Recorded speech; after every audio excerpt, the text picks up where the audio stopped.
Okay. Good morning. Can you hear me? Yes, sir. Good morning. Yes, sir. It's always Mohit Sharma who says good morning to me. Others don't. So Sai Ujjwala has got off whosever bike she was sitting on, and has now put her on photograph.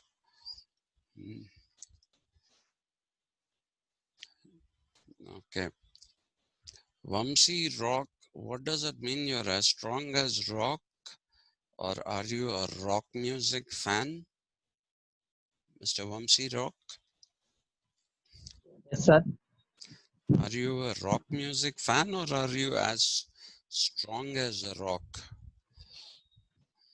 As strong as a rock, sir. You're as strong as a rock.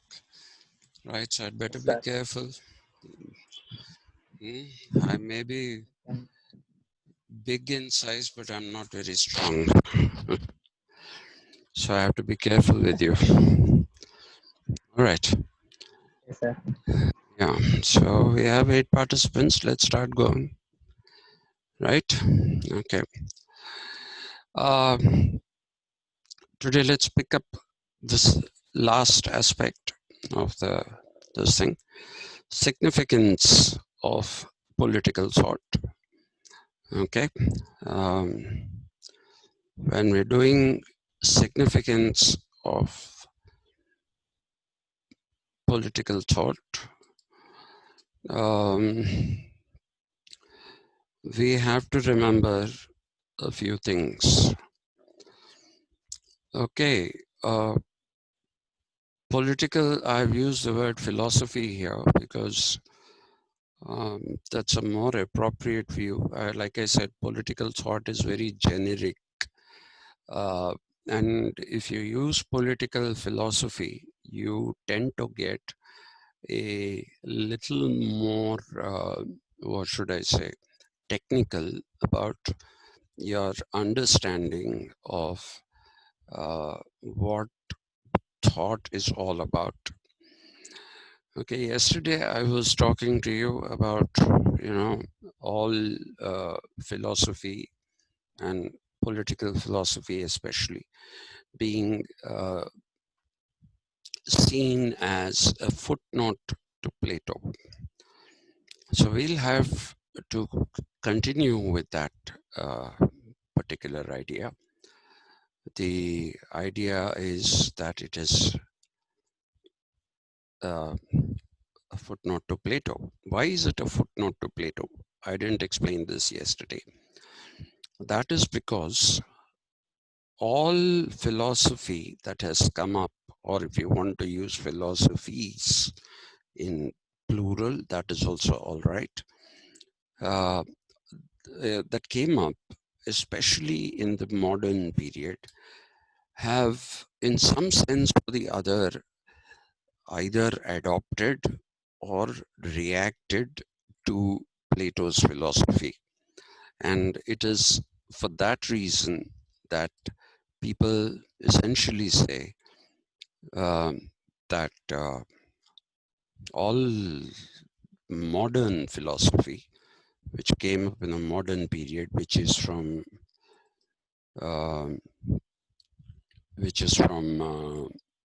about 16th century onwards, it is something which is in the nature of a reaction, okay, to Plato's philosophy. For example, yesterday we talked about John Locke, and when we talked about John Locke, we said that John Locke went completely opposite to what Plato had said. Plato said we are born with knowledge. John Locke said we are born with an empty mind, a tabula rasa, or an unwritten piece of paper on which knowledge is imprinted. Plato and the ancient Indians believed that the world was contained in ourselves. Okay, and you will see that there is the idea in starting with John Locke and going with Mark and Avenarius that reality is outside of us. The world consists of different kinds of objects. They could be planets, they could be stars, they could be trees, they could be rocks, they could be human beings, they could be other animals, but nobody contains the world in themselves. The world is outside of us, and all knowledge is through internalization of the world. And therefore, the idea that all knowledge is knowledge of the conscious. Okay, knowledge of the conscious basically means that we are saying that whatever is available to our consciousness, okay, that becomes knowledge. Now, for example, I'm sitting in a room.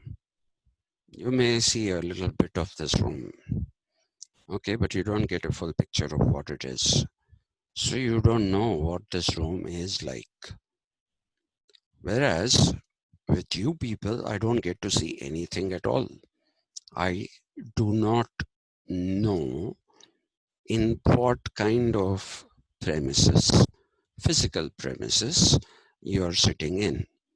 That basically means that I have no knowledge of where you are, what you're doing, and all that kind of stuff, right? And therefore, knowledge is only knowledge of the consciousness or the conscious, as it is called, right? I am not conscious of what your, uh, like I said, your premises are.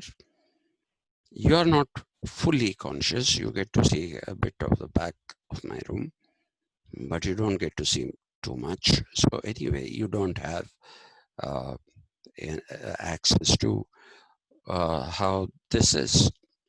So this is the kind of thing that was generated by John Locke, and this became empiricism, and it was given a big thrust forward by Mark and Avenarius. There is also a thing called positivism, about which I shall not talk now, because that'll again derail us substantially. When we go into modern philosophy at that particular time, we can focus our attention for a little while on uh, positivism. But for now, let me just say empiricism treats everything as outside of you, and how you internalize these things is what matters. And I told you that the two components that had been suggested by John Locke and accepted by all empiricists is that we have sense perception. Senses are the roots through which uh, things go to our blank mind and start filling it with something. It's like writing on a piece of paper, which is empty. That is done by the senses. But like I said, we are not sitting and having only one sense working at a time. We are having all our five senses working at the same time. In which case, how do we make sense of what is happening around us? Okay, we make sense of what is happening around us because of the ability of the mind, which is called cognition.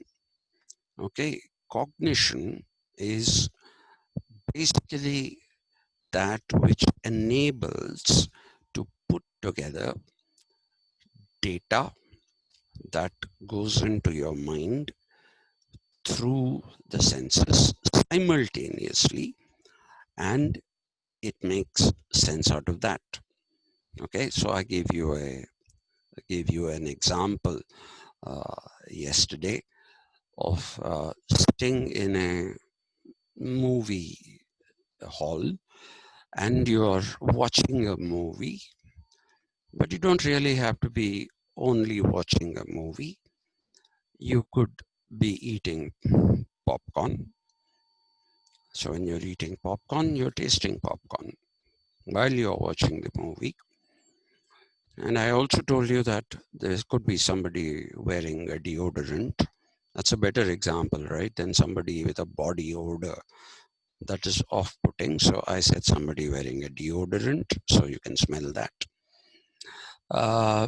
And so uh, you can feel your feet on the floor, and all these things are happening at the same time. And you're understanding the movie, you're tasting the popcorn, you're smelling the deodorant, you're feeling the floor.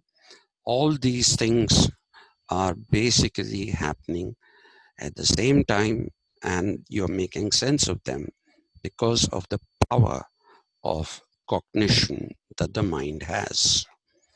Okay, that is the basis of empiricism, which became the dominant philosophy for some time in the aftermath of that seminal essay uh, which John Locke wrote, an essay concerning human understanding.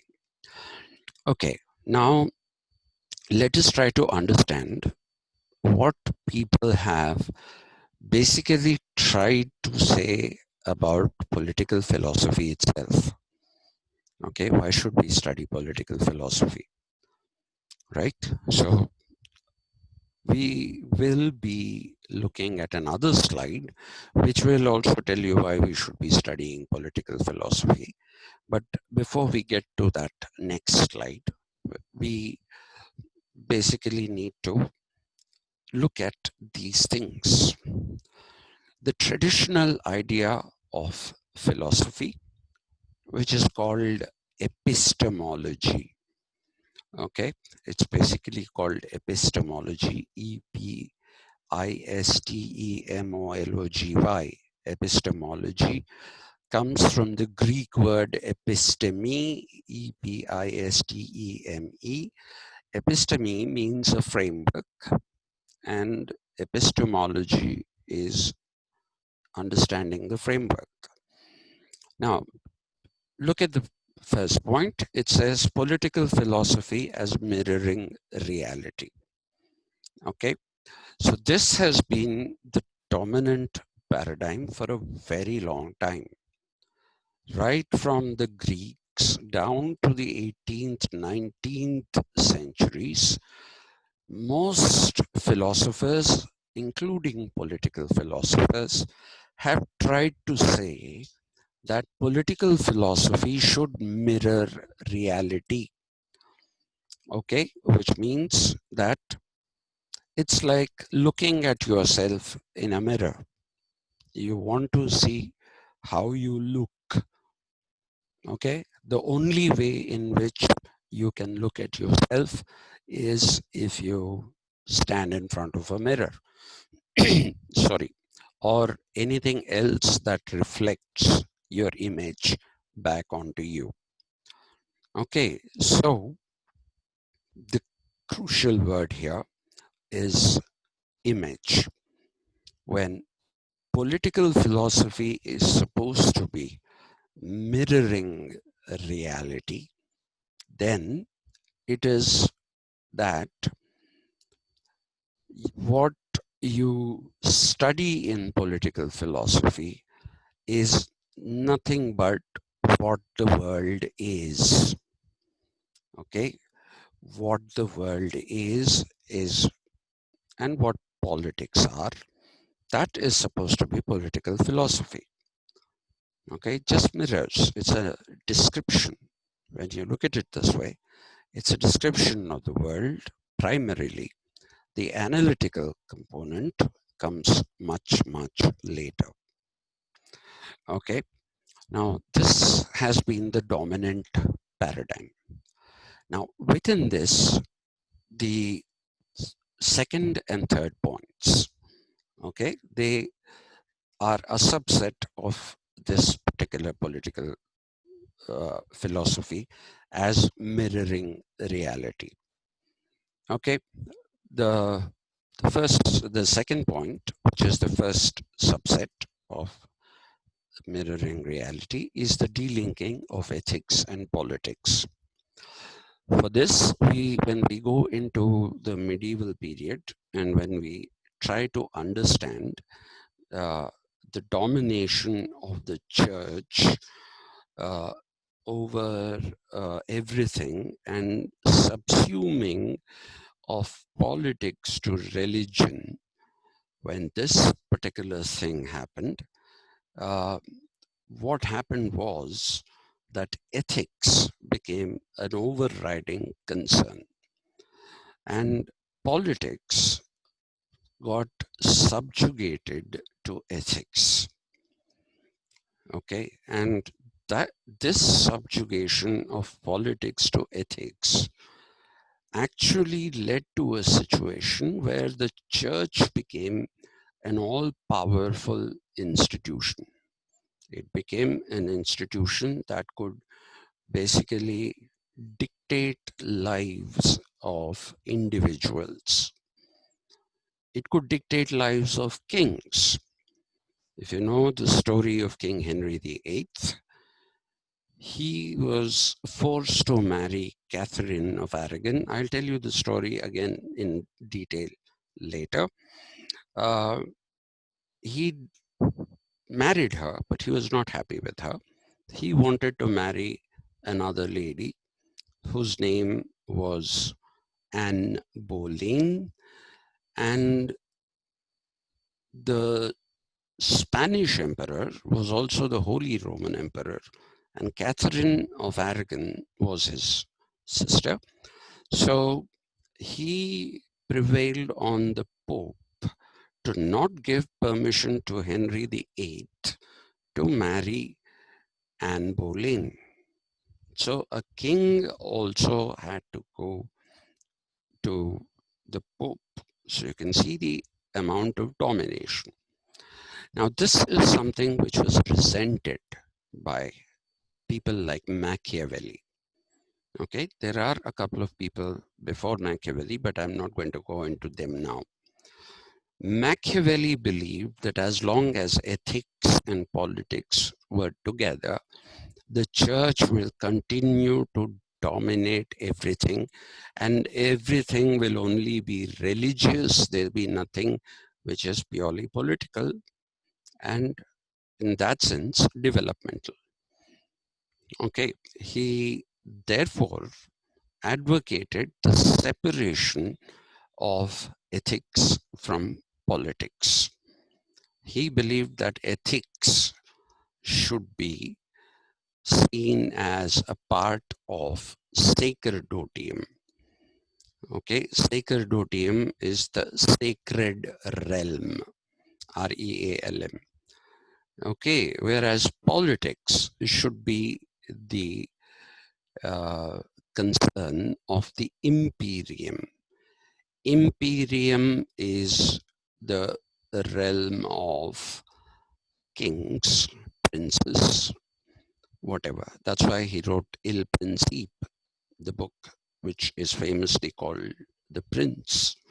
In that, he basically asks for a separation of ethics and politics. And it is for this reason that Machiavelli earned himself a sobriquet or a title, if you like. He earned himself this title of the founder of politics. Okay, Aristotle has been called the father of politics. I'll tell you why when we do Aristotle. And Machiavelli has been called the founder of politics because of this separation. Again, I'll talk about this in detail when we come to Machiavelli. Now, after centuries, 3 or 4 centuries of having the separation of politics and ethics. In the 19th century, you would see that political philosophy, especially among the German philosophers like Fichte, it's written Fichte, but pronounced Fichte. Okay, some people pronounce it as Fichte. Uh, I guess both are acceptable. You want to say Fichte, you can say Fichte, or you can say Fichte. And Kant. Kant is, of course, the most moral of all the modern philosophers, apart from Jean-Jacques Rousseau. Okay, in fact, there is a famous essay by Kant on Rousseau. He said, I read Rousseau and I was overjoyed. I was overcome by joy when I read him, because Rousseau has this contagious joy that he can put into his writing, and that gets transmitted to the reader. And the reader also reads it with a whole load of joy. And I therefore found myself uncritically reading Rousseau. So he said, I had to consciously make an effort to read Rousseau critically. But you will see that despite his critical reading of Rousseau, there aren't any differences between the two of them. It's only when it comes to the idea of will, you have to write W-I-L-L with W capital. So W-I-L-L, will, only there he has a little bit of a difference where he replaces the notion of general will that we find in Rousseau with the idea of goodwill. Okay, and Kant brings in the moral dimension in a big way. And that again we shall discuss later. Now, this point that comes up right now, okay, after having said that 19th century, including people like Marx, Marx also believed that there should be morality. Okay, he said wherever there is exploitation, it shows the absence of morality. Hegel rooted or grounded his philosophy in morality. Kant did. So the German thinkers were those who were putting things in moral, ethical frameworks. Okay. Now, the last point, this is the one which is the most difficult to explain. Now, for a moment, just blank out those two middle lines, political philosophy, delinking ethics and politics, political philosophy as forwarding moral and ethical concerns. Remove them. Go to political philosophy as mirroring reality.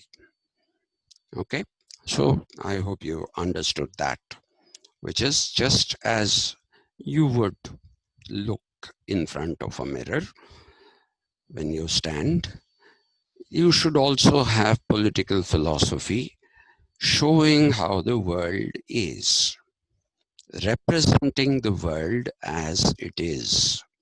That is the duty of political philosophy, right?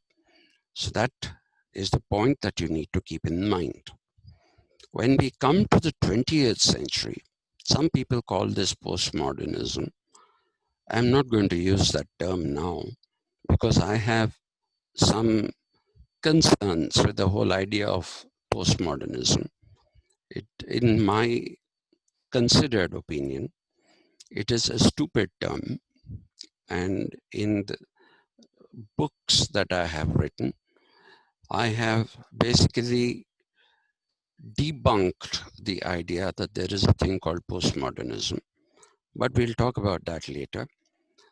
Uh, Now, this fourth point is a very, very interesting point, and perhaps in a way slightly complicated as well. It's complicated because it is saying something which goes totally contrary to the first point, which is political philosophy as mirroring reality.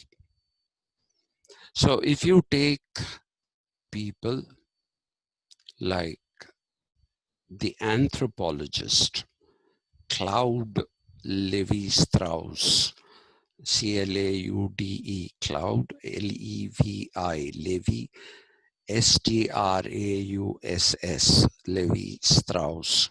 He was actually a German living in France, so for all practical purposes, he's called a Frenchman. He was an anthropologist who used what he called structuralism. Okay, and this idea of structuralism was later on taken forward. This becomes a French tradition. Okay, it was taken forward by people like Michel Foucault, though Foucault himself says that he's not a structuralist. He claims that he's just a historian of ideas. But if you do look at him, he is eclectic in the sense that, he has written different kinds of things. And it's not that there is a connecting string between all of his different writings. But if you read his archaeology of human knowledge, then you will find that there are undoubtedly structuralist elements in Foucault's writing. Foucault is Michel, Michel, Foucault, okay, Foucault, Foucault, as Renault is Renault, the car. We say Renault, but it is Renault. That's a French pronunciation. And Foucault was a Frenchman. Then the other structuralist that we should talk about is Louis Althusser. Louis Althusser, Louis, Louis, Louis Althusser, Althusser. Definitely a structuralist without an iota of doubt.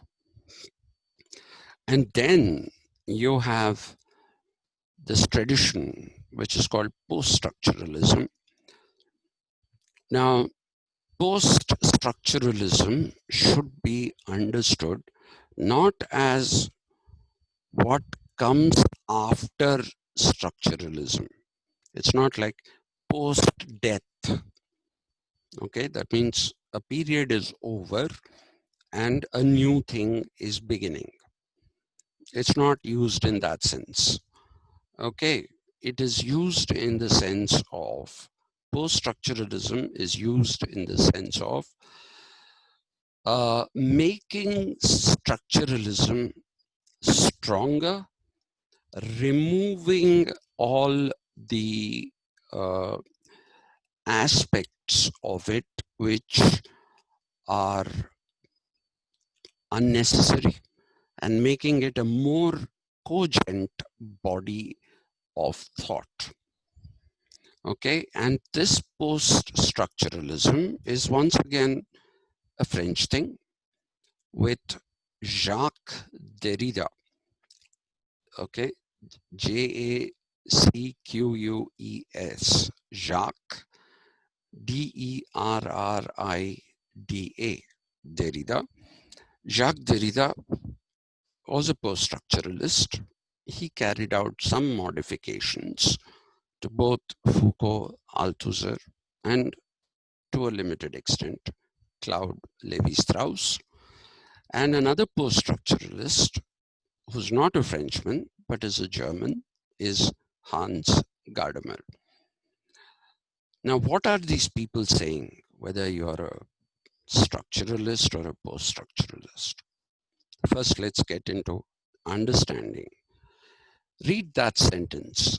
The vocabulary of political philosophy constructing a political reality through the choice of language. Okay.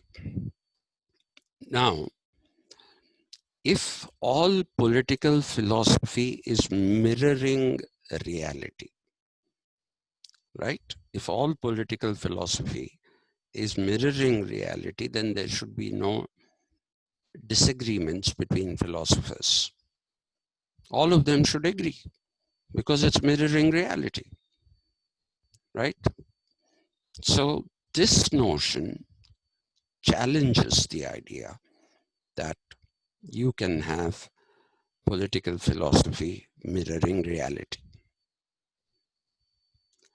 In fact, what this particular conception says is that language gives you a construct of what political reality is. By language, I'm not using the word to suggest Hindi, English, not that kind of language. The language that people use to speak.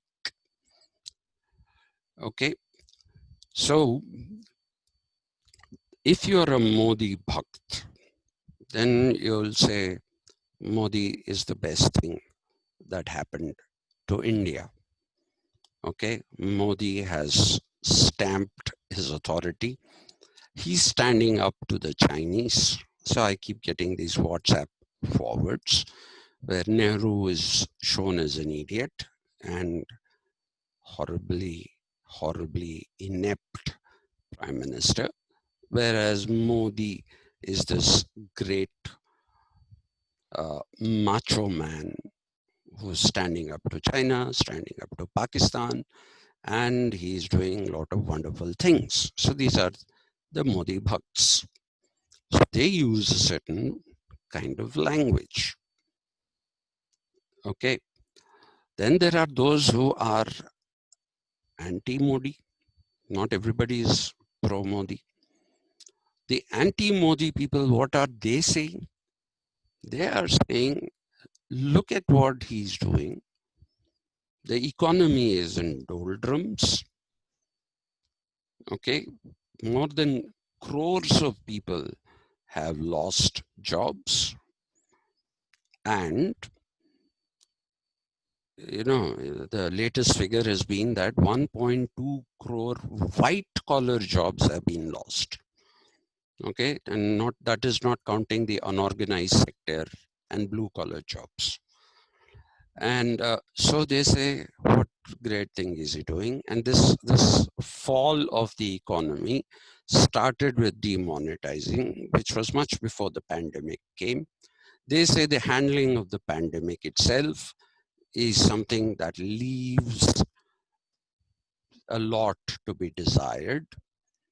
We were at one time 10th in the world when it came to number of cases and deaths. Now we have moved to the second position.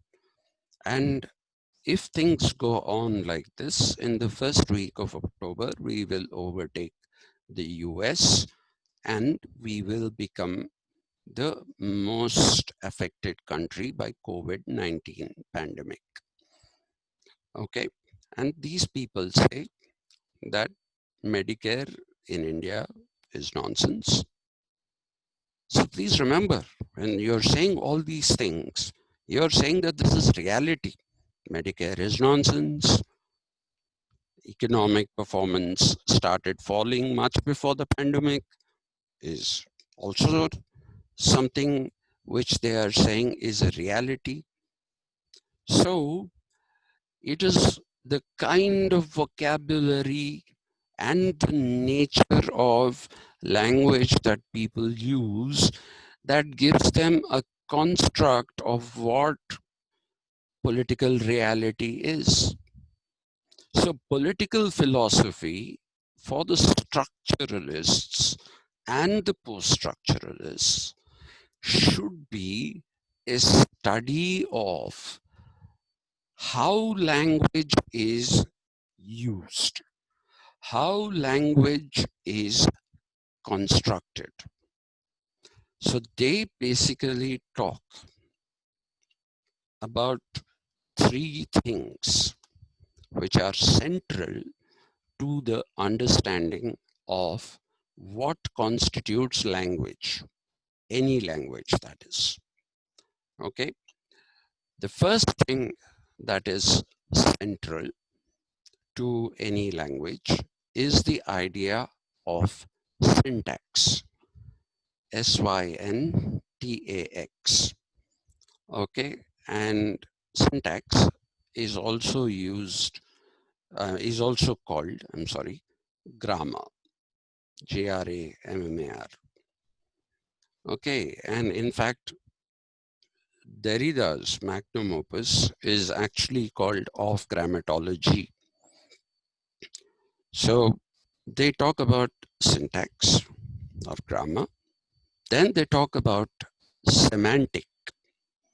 When you use a word, you convey an idea through the conveyance of a meaning.